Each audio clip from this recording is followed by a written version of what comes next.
আঙ্গুর রকেটের মধ্যে 30 টাকার তেল ভরাবার নিয়ে কারণ আঙ্গুরে পয়সা নাই। হ্যালো গাইস, কি আছেন আপনারা? আশা করি সবাই ভালো আছেন। তো গাইস আজকে আবার আমরা বই থেকে ভালো লাগে না আর এতদিন ভিডিও বানাই, কারণ আমি অল্প টেনশনে আসছিলাম, এই জন্য ভিডিও বানাই নাই। তাই এখন আমরা তিনজনে মিলে গেছি নদীর পাড়ে ঘুরবার নিগে।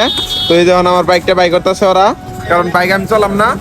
তো যাই নদীর পাড়ে অল্প বই থেকে আইগা অনাই বললাম আমরা পেট্রোল পাম্পে আঙ্গুর রকেটের মধ্যে 30 টাকার তেল ভরাবার নিগে, কারণ আঙ্গুরে পয়সা নাই।